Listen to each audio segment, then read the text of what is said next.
Alright, this is the first video of chapter 2.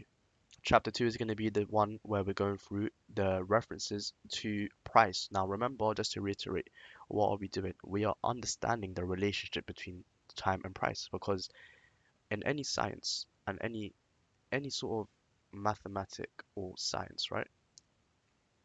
Whenever there's a graph or model at hand, for you to understand what's going on, you need to take a step back and you need to understand what is the graph showing? What's the relationship of the graph? For you to know the relationship, for you to know what's going on in the graph, you have to understand the axes. The axes in any digital market for trading, it's time and price. Linking back to what I said in the Discord, you want to treat trading as close as possible to a science. I'm not the first person that said this, but it's very true, which is why I'm bringing it to your attention. You want to treat trading as close as you can to a science, because it's literally just models repeating itself again, and you're trying to replicate the same outcome every single time. That's what science is. You have the scientific method, you use the scientific method to replicate results, and that's how we make money, right? Chapter 1 was going over vague market structure. When I mean vague, don't it's not bad, yeah, because I didn't touch on order blocks. I know in the weekly commentaries I touch on the order blocks and the breakers and mitigations and injections and all those type of things. When we are knee deep within this mentorship, watch the weekly commentaries from the top to the bottom, and they will make so much more sense. After this chapter, you will understand the weekly commentaries much, much more. Because in chapter 1, we were literally just talking about time, and we were talking about mainly time. Because time is fractal. We know that price is fractal because we have these time frames, but time is also fractal given the time frames as well, right? The reference points to times are on a yearly level, so the quarter of the year that we're in. Then there's the week, there's the day, the what day of the week are we in, and then there's the intraday level, which is the time of the day that we're in. That's the three main reference points to time that we care about. We've done one of them. We need to do the reference points to price before we can do the next two. And then we're going to blend them together and it's going to make a lot of sense.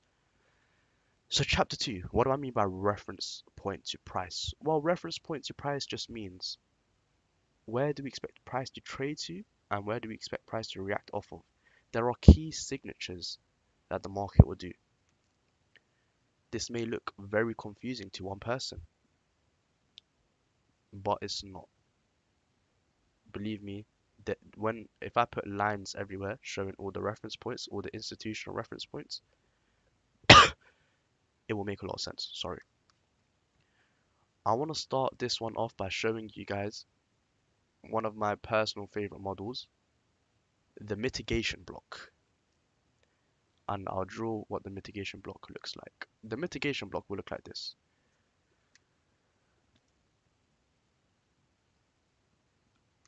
Let me get the path up. It will look like this. Okay, that's not the path. It will look like this. This is for a bearish scenario.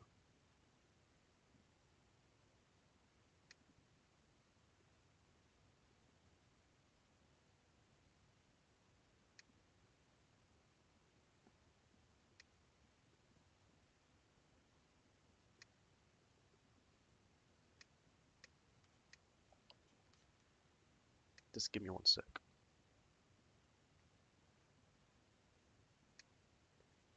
Call this 1.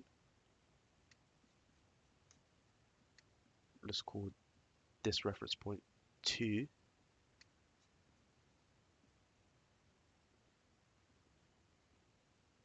Let's call this one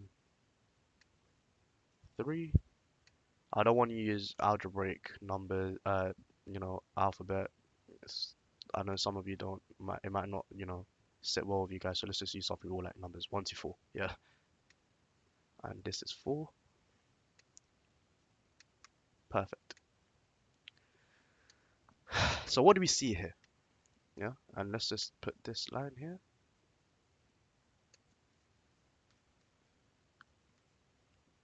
This is the mitigation.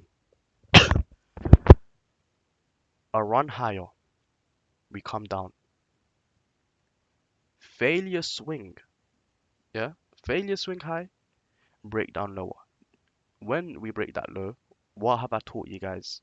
What is that when we go higher and we break that low, this one, what do we call that? That's the market structure shift, right? That's the market structure shift. When you see this model happening, when you see a high, let's say you're running up higher, right? You're at a institutional support level.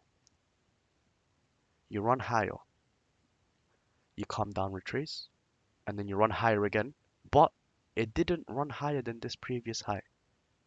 And when you break down lower, you break this. Your attention automatically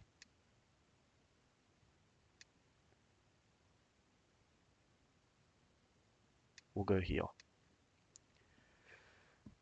This rectangle. So when we come down from two, from from 2 to 1, people are doing what? There's buying going on. Institutions, the algorithm is pushing high prices. However, there are there are large players, institutions, because remember the algorithm, bit large players, interbank players are in line with the algorithm, right?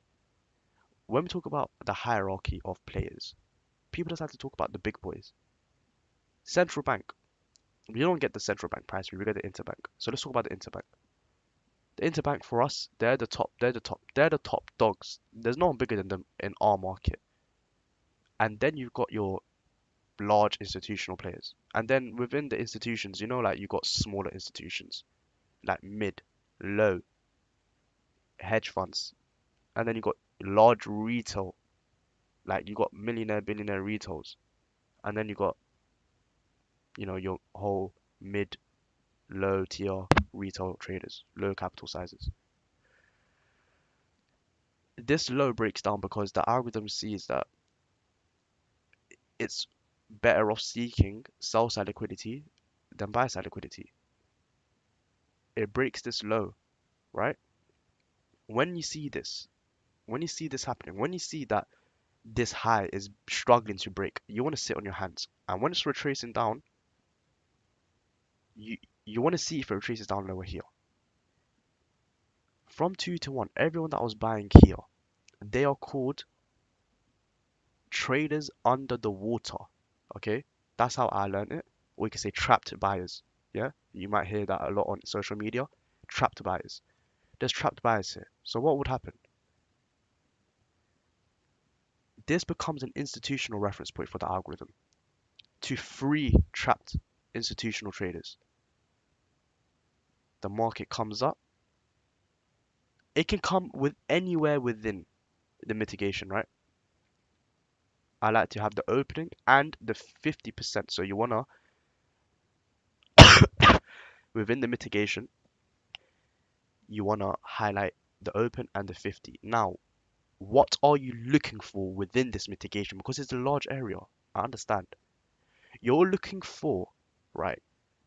In this low, you are looking for the lowest down closed candle. That's what you're looking for. Why are you looking for the lowest down closed candle? Because think of it logically. Anything after the lowest down closed candle is going to be buying. Because if it was more selling, then that can't be the lowest down closed candle. If there was more selling after it, the one after it will be the lowest down closed candle. Do you know what I mean? We are trying to free trapped buyers. So everyone that is a trapped buyer is everyone after the lowest down close candle. Do you get what I'm saying? The lowest down close candle within this, you want to outline that. You want to outline that, and that will be your reference point that you're trying to look at. The lowest down close candle, that is the main thing that you want to look at.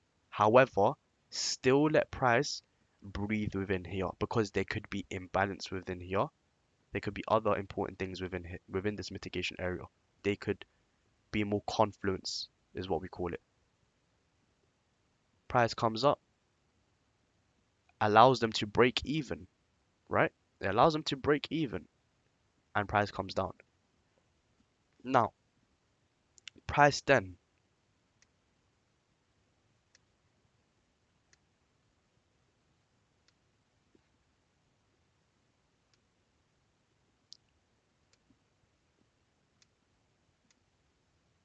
I don't know what I'm doing there.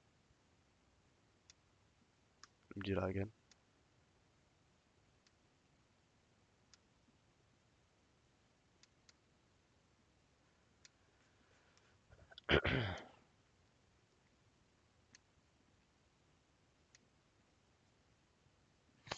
And then when you break down lower again, it's the same thing.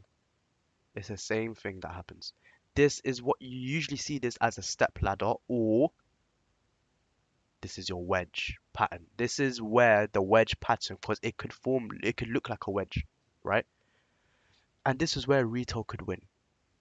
But they don't know why they're winning. They don't understand that they are getting in line with mitigations. They think they're getting in line with a wedge, essentially just a trend line. That's what they think that they're getting in line with. However, if the retail get lucky and are in line with the institutional reference points, they will win the trade, right?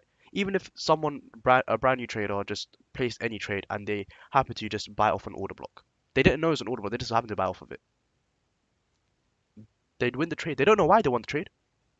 After learning why, it will make sense. Yeah. The market will come up, lowest down close candle here, because after the lowest down close candle, everything is higher than that. And that's where the trapped buying happens. Everything above the lowest down close candle, price comes down. Now this line is where you expect to find support.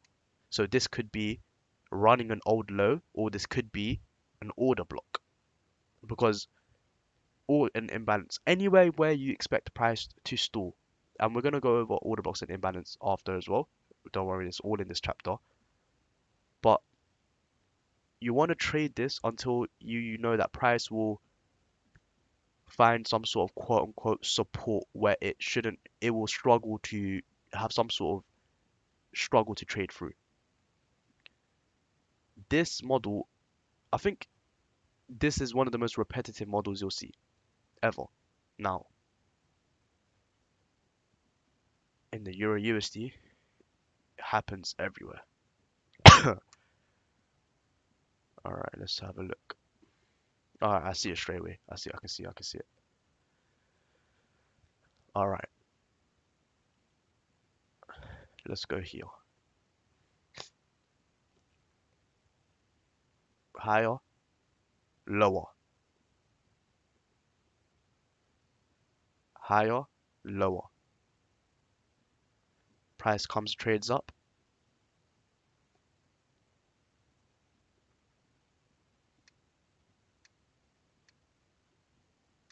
Remember, all these buyers, these three candles, they're trapped buyers. They're trapped. And where did the buying start from here? The last down close candle. Yeah, the last down close candle before the move up, before the big move down. It's very different to your normal order block. I know some of you guys, this is brand new. Okay, what did the market come do? Came up within this candle and trades down lower. Comes up, trades lower, and it just happens, and it happens over and over again. Within here, now this is where you need to keep your eyes a bit peeled. So let's see this. Higher, lower. Yeah. It comes up higher and it struggles to go down. Where does your eyes go to? The lowest down close candle. This one right here. Yeah. The lowest down close candle before these two candles breaks down. Yeah. Breaks down. And then when we break this again, your eye should go lowest down close candle. Doesn't quite get there. That's fine. Now this one, Look how clean it is. Comes down, buying, lowest down close candle, right? It's not this one because look, this is the lowest down close candle. There's buying here. Lowest down close candle within the low of the low, yeah? This isn't the low. This is the low. Look, high, low, yeah? Just for any confusion. Comes down. Let's see the close of this candle. Attention to this C right here. 511,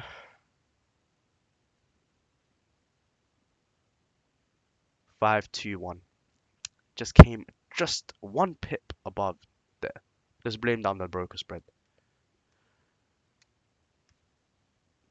Come down again. On a low time frame, it will happen here as well because we're on an hour. If you want to go down to a low time frame, same thing here. Up here, the lowest down close candle, it overshoots it. Don't get me wrong, it overshot it. The way you want to trade this would be like this though. You see the high before the drop down, your stop loss will go here above this one. So an example how I trade it is I'll wait for this, like something like this, and then the stop loss, I mean the take profit will be, so when this low happens, we're waiting for the retracement back to this candle. So just put your stop loss to this low where the retracements will happen to. Yeah, trades to it, overshoots it, it's nowhere near stopping you out, and then it's just mad choppy. And then what do we see? The reverse happens now. Now it's the reverse. We're looking at the last down close candles. Well, in a bullish scenario, you'll look at the last up close candles. So we shoot up here, come down, and then we shoot up again. You want to go to the up close candle, this one, before the move down. Yeah, overshoots it, but if you go on a 30-minute time frame, this is probably two candles, right? Overshoots it, stop loss below here, nowhere near getting tagged out. Comes down lower, shoots up again. When it shoots up and breaks the high, even this, look how clean that is. This isn't predetermined, by the way. Like, I'm for finding these examples now. Right there, this candle.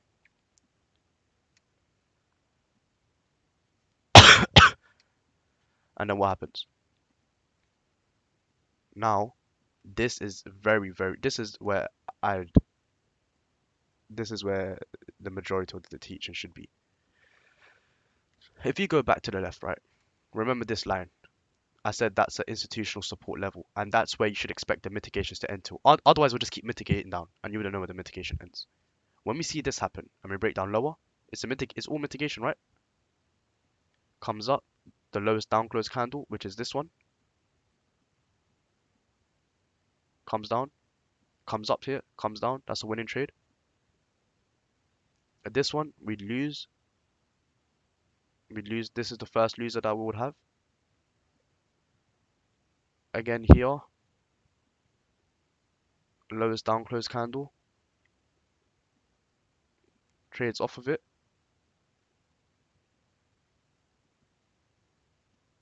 Comes up. This is the imbalance that I would have waited to get traded to. After this imbalance, the last mitigation that trades into this imbalance, I would class this, right?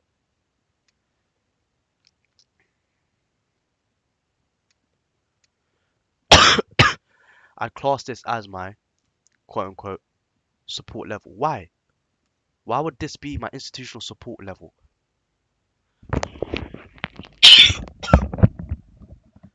This will be my institutional support level because it's an area of imbalance within this candle. Within this candle, there was imbalance. From this wick, just move this about. From this wick to this wick, only the body of this candle is here, right? Yes, you got an order block here as well. But this is where I would trade the mitigation to. Yes, we would all love if the market kept tanking. If we got in with this one, we would love the market to keep tanking. We would love it. But you gotta be real with yourself as well. You need to know when to get out the trade. Take your profits and run. Take your profits and run. As soon as you trade into the imbalance, that's it. Close the trade into the next one. Because you saw what happened. Now it's reversed, right? This is a market maker smart money reversal. Yes, it looks like a double bottom. However, it's at the institutional support level and it's a different market structure shift, yeah? Now, every single time again, we can find the mitigations. We go high, what happens? We go higher.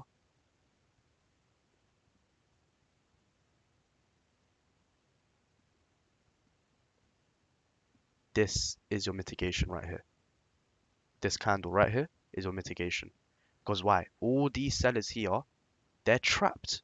All these sellers, one, two, three, four candles of trap sellers. This is the highest closed candle. Yeah. All these sellers, they're offside. The market is going to give them a chance to get out, right?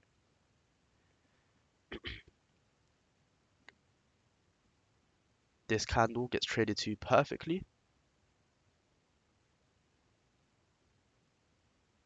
and then we break down lower. This is an imbalance fill, and now we're trading higher. You want to make sure that the mitigations are in line with your bias as well, right? So if you had a bearish bias, you'll wait for this type of pattern to form so you can get all the bearish mitigations. If you're bullish, you'll wait for the bullish mitigations like this one to form. The pinnacle to trade this model for this institutional reference point is the market structure shift. Without the market structure shift happening, you won't be able to trade this because without the market structure shift, you won't have the trapped buyers or sellers. For example, here, what do people think? People think that yeah, it's going to continue the trend down, shot up higher, making highs. This high now to stick out this high. Come to the mitigation, break higher. Fill the imbalance, take out a what? A intermediate short-term low, filled imbalance, and we're shooting up higher.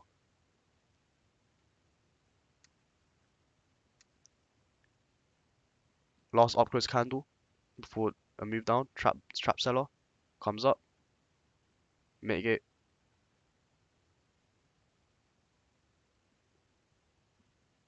Depending on your stop, you would lose this one.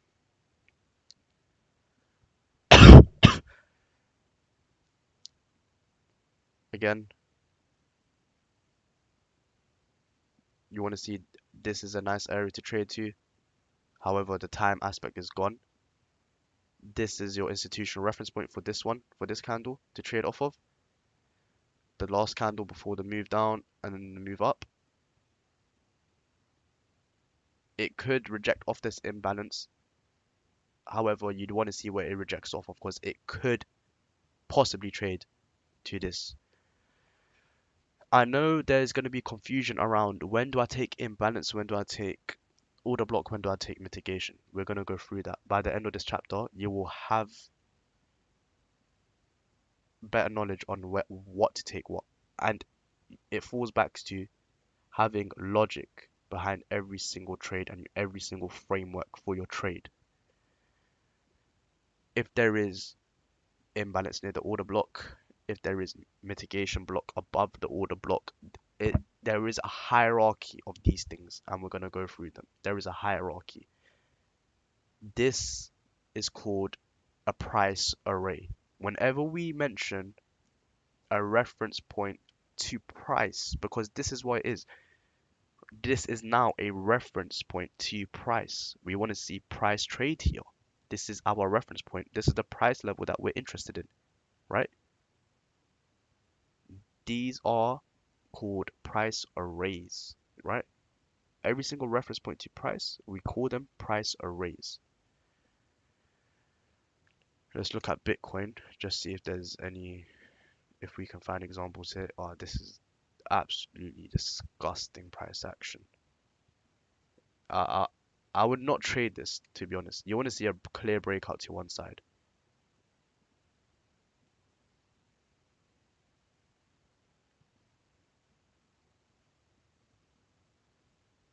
If you want to see mitigation, this is the last down candle before these trap buys.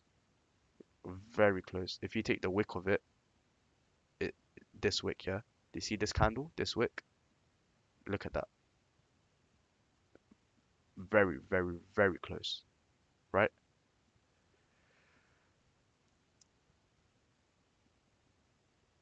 You want to this this is very wicky. You don't really want to trade something like this. You see, when you have body closes, they're better. When you see large wicks, right? When the wick is longer than the body, I would wait for price to, mature a bit more. You want to avoid the wicky candles. Usually, it's of course is due to price and not price news events occurring, but these aren't favorable to trade really. Um, but that is the mitigation block. One last time to so that you lot can understand what the pattern is.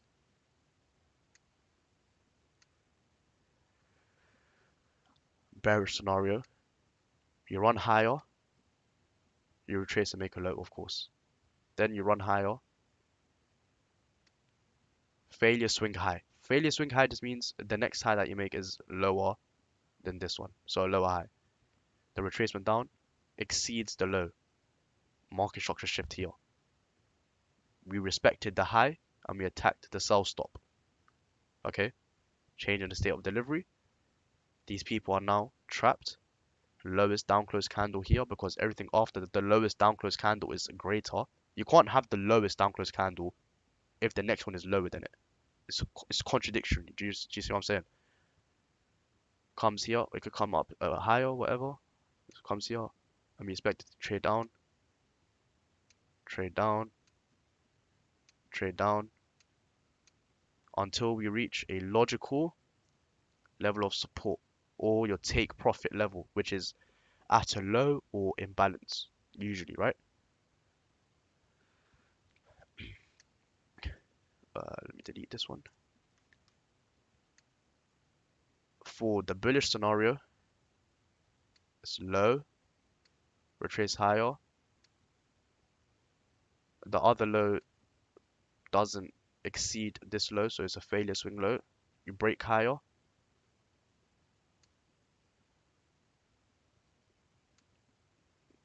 you free the trap sellers.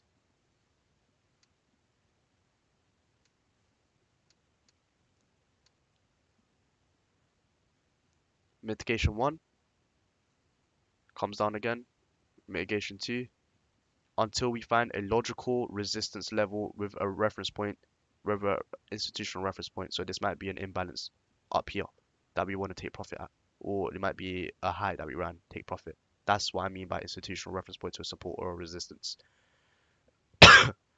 You could see these patterns happening and forming at institutional support levels.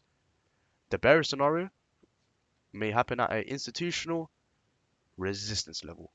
Yeah, this model is very powerful. And what does it look like if you're a retail trader? Break and retest. That is why I say the best method if you trade a retail is the break and retest method. It's not that resistance becomes new support or old support becomes new resistance. It's the fact that the algorithm is delivering fair prices to the market, right? It's delivering liquidity and it's delivering price at every single level. Now, institutions that were offside with it, the algorithm will acknowledge that because they're large players, they have the large liquidity. You want the large players with the liquidity to be in the game, right? What's good? What is their liquidity doing if it's offside? There's no good to anyone. So you bring them back into the game. Come up higher. Oh, I don't know what I'm doing. Come up higher again. Same thing happens here until you get to a logical resistance level. That is Lesson 1 of Chapter 2, Mitigation Blocks. Find examples of it. It happens on all time frames. Fractal, remember, daily, weekly. Yeah. Adding this onto Chapter 1, if you find that you are, so let's say this is daily time frame. You have this, and you break down lower. This is a daily, yeah? And now you've come here, and at this area now here, you're seeing rejection on the daily. So you're here now. You're here. On the daily, you see this, you're now rejecting off this mitigation. What's your bias now? Adding this onto the whole thing with bias, yeah, because I told you there was intention behind the way I'm going to teach the syllabus. Adding this onto chapter 1, if you see this on the daily time frame, your reaction of a daily mitigation block. What is going to be your bias after you reject off a mitigation block?